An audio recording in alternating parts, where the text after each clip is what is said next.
My dear student, good morning. Johnson, Sachin, Manish. आज मैं आप लोग को प्रोनाउन पढ़ाने जाऊंगा। First of all I would like to wish you happy Holi and today is a Holika Dahan and next day we are celebrating a Holi and playing with colour and now we are study a pronoun. A pronoun is a word used instead of a noun. A pronoun is a word used instead of a noun. इसका first definition है pronoun का और इसका shortest definition है a pronoun stand for a noun. यानी जो शब्द संज्ञा के बदले में आता है उसे सर्वनाम कहते हैं, या जो शब्द संज्ञा के स्थान पर प्रयुक्त होता है उसे हम सर्वनाम कहते हैं। He, she, it, they, I, we, you, etc are called pronouns. ये सभी वाक्य है ये सभी वर्ड है जो कि संज्ञा के बदले में प्रयुक्त होता है। जैसे कि मैं एक एग्जांपल देता हूँ, Ram is a student, Ram reads in class 4। ऐसा कहने से होता है कि राम एक विद्यार्थी है और राम चौथे क्लास में पढ़ता है। ये दो सेंटेंस हो गया, लेकिन हम चाहते हैं कि ये दोनों सेंटेंस को एक साथ में कर दें, तो इसके लिए हमको होगा क्या, Ram is a student, he reads in class 4। तो इस सेंटेंस में देखिए कि संज्ञा के जगह पर या संज्ञा के बदले में देखिए यहाँ पे सर्वनाम लगा कर इसे एक सेंटेंस में लाया गया है। यानी कि राम एक विद्यार्थी है, वह चौथी कक्षा में पढ़ता है। अब आगे चलेंगे हम लोग काइंड्स ऑफ प्रोनाउन की ओर। तो there are 10 kinds of pronoun. Personal pronoun यानी कि व्यक्तिवाचक सर्वनाम, पॉसेसिव प्रोनाउन अधिकारवाचक सर्वनाम, रिफ्लेक्सिव प्रोनाउन निजवाचक सर्वनाम, एम्पैथिक प्रोनाउन बलदायक वाचक सर्वनाम, डेमोन्स्ट्रेटिव प्रोनाउन संकेतवाचक सर्वनाम, रिलेटिव प्रोनाउन संबंधवाचक सर्वनाम, इंडिफिनिट प्रोनाउन अनिश्चितवाचक सर्वनाम, डिस्ट्रीब्यूटिव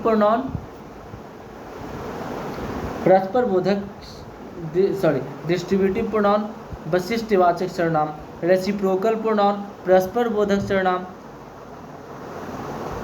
इंट्रोगेटिव प्रोनाउन प्रश्नवाचक सर्वनाम।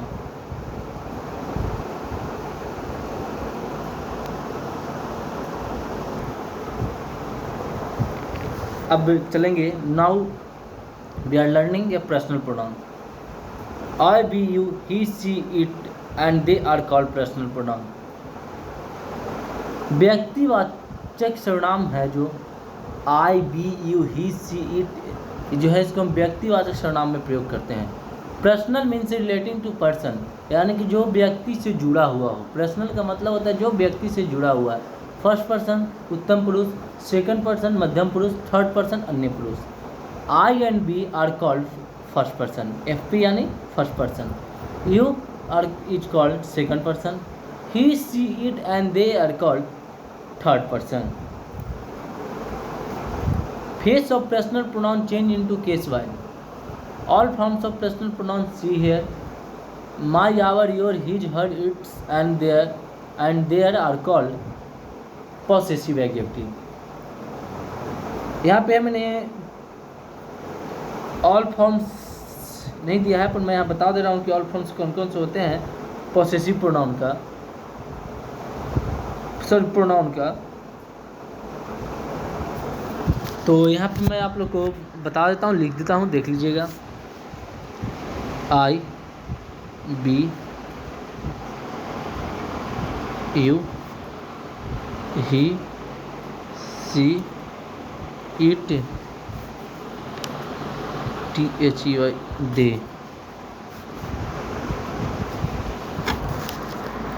ओके, अब मैं देखता हूँ, आगे चलते हैं। Possessive pronoun. The pronoun need to show position is called possessive pronoun. जिस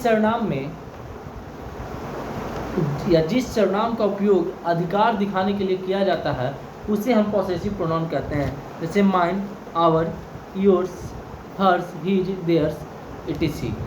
यहाँ पे दिया गया दिस बुक इज माइन। इसमें अधिकार दिखाया जा रहा है कि यह किताब किसकी है, यह किताब मेरी है, यानी मैं किताब पे अधिकार दिखा रहा हूँ कि जो किताब है मेरे पास ये मेरी है। डैट बुक इज योर, वह किताब तुम्हारी है। यहाँ पे दिखा रहा हूँ कि ये जो मेरे हाथ में किताब हुआ तुम्हारी है, इस पर तुम्हारा अधिकार है। अब आगे चलेंगे हम लोग। Reflexive pronoun, when the action done by the subject turns back upon the subject. जब कर्ता किसी काम को करता है और उसी का असर खुद कर्ता पर ही पड़े तो उसे हम रिफ्लेक्सिव प्रोनाउन यानी निजवाचक सर्वनाम में रखते हैं। जैसे कि myself, ourself, yourself, it is your called reflexive pronoun. I hurt myself, मैंने अपने आप को चोट पहुंचाई, मैंने अपने आप को चोट पहुंचाई। We can help ourself, हम लोग अपने आप को मदद कर सकते हैं। शी रनिड हर सेल्फ, उसने अपने आप को बर्बाद किया। यहाँ पे मैं एक दो का हिंदी लिख देता हूँ ट्रांसलेशंस का, देख लीजिएगा आप लोग। अब फिलहाल आज होलिका दहन है, होलिका दहन की आप लोग की बहुत शुभकामनाएँ। और आज के 2 दिन बाद, मतलब आज के 1 दिन बाद, मतलब कल के बाद परसों हम लोग अच्छे ढंग से होली मनाएंगे। लेकिन क्या आप लोग को ये पता है कि होली क्यों मनाते हैं, किस चीज़ की खुशी में हम लोग होली मनाते हैं?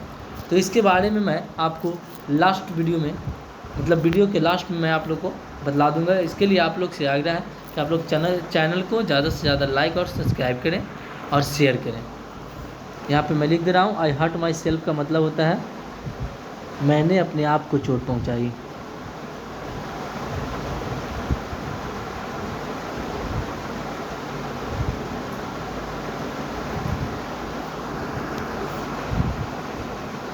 मैंने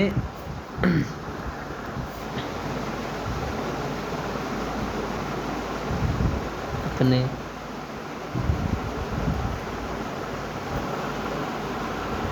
चोट पहुंचा, मैंने अपने आप को चोट पहुंचाई। ये कहानी मैंने यहाँ लिख दिया है। अब आगे चलेंगे हम लोग नेक्स्ट वीडियो में, सॉरी प्रोनाउंस का नेक्स्ट काइंड के बारे में पढ़ेंगे, जिसका नाम है एम्पैथी प्रोनाउन। एम्पैथी प्रोनाउन का मतलब ही होता है बलदायक वाचक सर्वनाम। तो when they are used for the sake of empathy, इसमें साफ पता चलता है कि जब कर्ता किसी काम को करता है तो उसका प्रयोग वह किसी नाउन या प्रोनाउन यानी किसी संज्ञा या सर्वनाम पर जोर देने के लिए करता है। तो वैसे वाक्य को जिस वाक्य में नाउन या प्रोनाउन के पहले जोर देने का काम किया जाता है, वैसे वाक्य को हम एम्पैथिक प्रोनाउन यानी बलदायक वाचक सर्वनाम में रखते हैं। जैसे कि I kill the tiger myself, मैंने स्वयं बाघ को मारा, यानी मैंने तो बाघ को मारा ही, लेकिन मैं उस पर जोर लगा रहा हूँ, मैं किसी से कह रहा हूँ, सामने वाला उसको बता रहा हूँ कि मैंने स्वयं बाघ को क्या किया, मारा। यानी कि स्वयं कहने का मतलब हुआ यहाँ पे कि मैं खुद से बाघ को मारा, यानी मैं वहाँ पे बाघ पे जोर देने का काम कर रहा हूँ। He himself said so. She herself liked him. You can eat yourself. You can eat yourself. चलिए अब हम लोग आगे देखेंगे डेमोन्स्ट्रेटिव प्रोनाउन के बारे में। उससे पहले मैं कुछ यहाँ पे सुधार कर देता हूँ।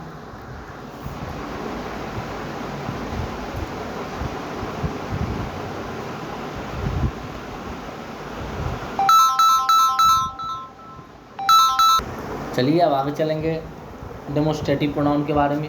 बीच में थोड़ा कॉल आ गया था, इसके लिए आप लोग को डिस्टर्ब हुआ है। अब demonstrative pronoun, the pronoun used to point out the object और object to which it refers is called a demonstrative pronoun. जिस प्रोनाउन का प्रयोग किसी को सूचित, इंगित या निर्देशित करने के लिए किया जाता है उसे हम डेमोन्स्ट्रेटिव प्रोनाउन में रखते हैं। जैसे दिस, डैट, दिस, दोज, ये सभी जो आप देख रहे हैं यहाँ पे वर्ड है, ये सभी वर्ड का उपयोग हम लोग किसी को सूचित करने के लिए, किसी को इंगित करने के लिए, किसी के बारे में बतलाने के लिए प्रयोग करते हैं। जैसे कहते हैं this is pen, this is a pen, यह एक कलम है। दिस इज ए बॉय, यह एक लड़का है। डैट इज ए गर्ल, वह एक लड़की है। दीज आर बॉल्स, ये सभी गेंद हैं। इस तरह का वाक्य होता है। तो इस तरह के वाक्य को जब हम प्रयोग करते हैं तो इसे हम लोग डेमोन्स्ट्रेटिव प्रोनाउन में रखते हैं। आप लोग को बार बार लगता होगा कि हम बीच में सेंटेंस जपते हैं। क्या आप लोग में से किसी को सेंटेंस का डिफाइन पता है? कमेंट में जवाब दीजिएगा, नहीं तो मैं आगे नेक्स्ट वीडियो में आप लोग के लिए सेंटेंस का डिफाइन, उसका काइंड्स और काइंड्स के बारे में बतलाऊँगा और उसे लेकर आप लोग के सामने आऊँगा। अब आगे होली है, तो भाई होली में तो सबको अच्छे ढंग से रहना चाहिए। घर में खुशियों का त्यौहार है, तो घर में अच्छे तरीके से रहिए। और सबसे बड़ी बात है कि जो लोग वीडियो देखते हैं, मैं उनसे कहता हूँ कि भाई किसी भी त्यौहार में घर में शराब पीकर नहीं जाना चाहिए, क्योंकि वो घर की खुशियों को दुगना करने की बजाय कम ही कर देता है। कुछ गलतियाँ होती है इससे अपने से बड़ों से और छोटों से, इसमें होली के त्यौहार में सभी से माफ़ी मांग लेना चाहिए, जो कि मैं अपनी गलतियों के लिए आप सभी से भी माफ़ी मांगना चाहता हूँ। और जो मुझसे कुछ गलती हो रही हो तो आप लोग से। आगे देखते हैं हम लोग इंडेफिनिट प्रोनाउन, अनिश्चितवाचक सर्वनाम के बारे में जाएंगे।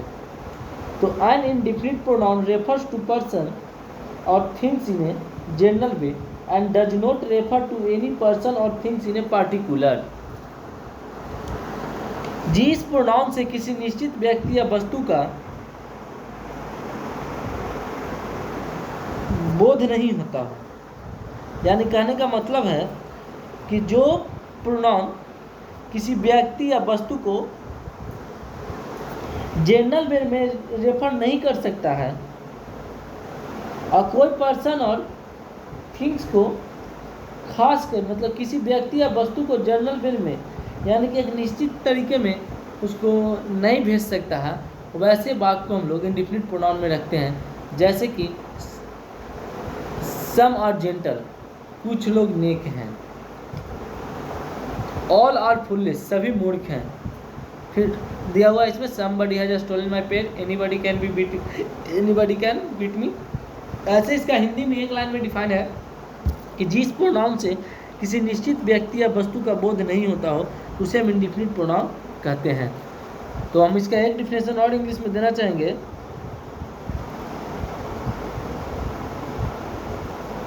जो कि अभी शॉर्ट इंडेफिनिट प्रोनाउन का एक शॉर्ट डिफिनेशन ऐसी मैं बोल देता हूँ।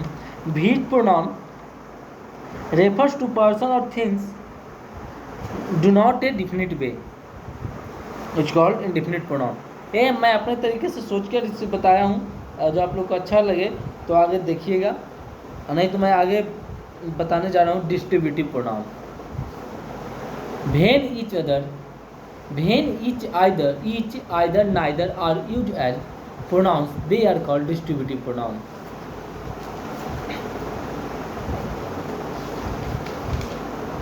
ईच, आइदर और नाइदर का प्रयोग प्रोनाउन के रूप में होता है। जब ईच, आइदर और नाइदर का उपयोग प्रोनाउन के रूप में होता है तभी इसे हम तब इसे डिस्ट्रीब्यूटिव प्रोनाउन कहते हैं। ईच का मतलब प्रत्येक होता है, आइदर का मतलब दोनों में से कोई एक होता है और नाइदर का मतलब दोनों में से कोई नहीं। इसका एग्जाम्पल देखेंगे, each of you is guilty, तुम में से प्रत्येक लोग दोषी हो। Each of the boys is intelligent, दोनों में से कोई एक लड़का तेज है। अब आगे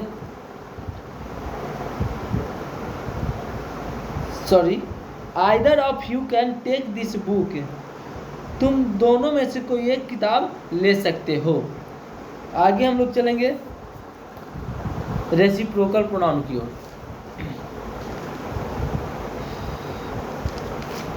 reciprocal pronoun, each other and one other are called reciprocal pronoun. Each other और वन अदर को ही रेसिप्रोकल प्रोनाउन को हम रेसिप्रोकल प्रोनाउन कहते हैं। जैसे इसका एग्जाम्पल देखेंगे, दे लव्ड ईच अदर, वे एक दूसरे को प्यार करते थे। दे लव्ड वन अदर, वे एक दूसरे को प्यार करते थे। यानी ईच अदर और वन अदर का मतलब एक दूसरे को ही होता है। अब आगे की वीडियो में चलेंगे हम लोग रिलेटिव प्रोनाउन। रिलेटिव प्रोनाउंस का मतलब ये होता है संबंधवाचक। देखिए ज़्यादातर मैं हिंदी उसी का बताता हूँ कि जो ज़्यादा इंपॉर्टेंट होता है, और इम्पॉर्टेंट यहाँ पे रिलेटिव प्रोनाउन है, क्योंकि इससे ये पता चलता है कि किसी के बीच में संबंध को स्थापित किया जा रहा है। तो ये relative pronoun refers to some noun या pronoun going before the related the said noun या pronoun to a group of words coming after. Relative pronoun वाक्य में अपने से पहले प्रयुक्त किसी नाउन या प्रोनाउन के बदले में आकर उस नाउन या प्रोनाउन की पुनरुक्ति को रोकता है और उस नाउन या प्रोनाउन का संबंध अपने से आगे आने वाले शब्द समूह से जोड़ता है। ऐसे वाक्य को हम रिलेटिव प्रोनाउंस में रखते हैं। ऐसे इसका कुछ वर्ड है जो रिलेटिव प्रोनाउंस के तौर पे इस्तेमाल किए जाते हैं। हु, हुम, हुज, भीज, भाट और डैट etc। अब एक सेंटेंस है यहाँ पे, देखिए कैसे दोनों के बीच में संबंध स्थापित होता है। हम इस चीज़ को आप लोग के सामने दिखा रहे हैं। उससे पहले कुछ यहाँ पे गलतियाँ उसको हम सुधार देते हैं। चलिए कहाँ पे आ जाते हैं, यहाँ पे टी कैपिटल होगा। अब देखिए क्या है, this is the book was given to me. इस तरह का वाक्य है तो देखिए यहाँ पे संज्ञा दो बार इस्तेमाल किया जा रहा है। एक है पहले की द बुक और उसके बाद भी आया है क्या, the book was given to me. This is the book और the book was given to me. तो ये सेंटेंस बोलने में तो अच्छा नहीं लग रहा और नहीं दिखने में अच्छा लग रहा है। तो हम चाहते हैं कि इस सेंटेंस को कैसे सुधारा जाए।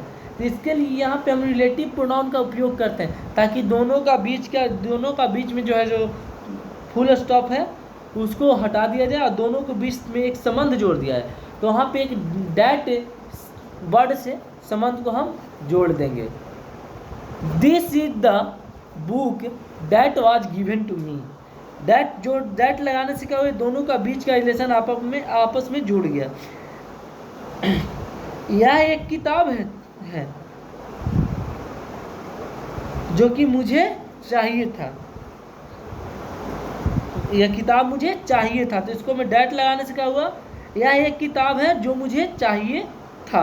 इस प्रकार के यहाँ पे शब्द बन जा सकते हैं। See in this sentence who, which, whom, whose or that are relative pronouns in this sentence. The boy who is playing is my friend. The chair which are broken are of no use. This is the boy. इस तरह से देखिए यहाँ पे sentences को जोड़ा गया है, पर यहाँ पे एक वर्ड छोड़ दिया गया है। दिस इज द बॉय के आगे नहीं लिखा गया। मैं इसको यहाँ पे पूरा कर देता हूँ। This is the boy whom all perish.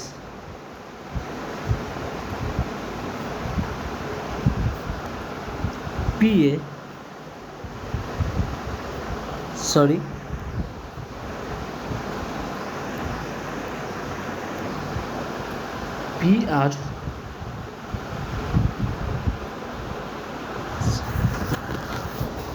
अब मैं आप लोग को आगे की वीडियो में आगे ले चलता हूँ। प्रोनाउन का सबसे आखिरी भेद जो कि है इंटरोगेटिव प्रोनाउंस। यहाँ पे इंटरोगेटिव का मतलब आप लोग समझ ही गए होंगे, क्योंकि इंटरोगेटिव का मतलब होता है प्रश्नवाचक। प्रश्नवाचक यानी कि जिस सर्वनाम से प्रश्न पूछने का बोध हो उसे प्रश्नवाचक सर्वनाम कहते हैं। The pronoun used for asking a question is called an interrogative pronoun. Who are you, whom do you love, what is yours, whose is this book, यह किताब किसकी है, तुम कौन हो, व्हाट इज योर फादर, तुम्हारे पिता क्या करते हैं, या तुम्हारे पिता कौन है, या तुम्हारे पिता क्या हैं, etc। अब इंटरोगेटिव प्रोनाउंस यहाँ पे ख़त्म हो गया। जैसा कि मैंने आप लोग को बतलाया था कि मैं होली के बारे में बताऊंगा कि होली क्यों मनाते हैं। तो होली हम लोग इसलिए मनाते हैं क्योंकि many years ago a very cruel king, this name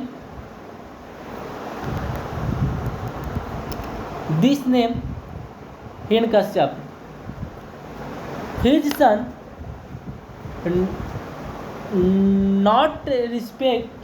not give a respect our fathers because his father was very cruel. He is not worship a god and saying all person and our child you are worship me. वो कहता था अपने बेटे से और अपनी प्रजा से, वह राजा था तो अपनी प्रजा और अपने बेटे से कहता था कि तुम लोग मेरी पूजा करो, भगवान की पूजा ना करो।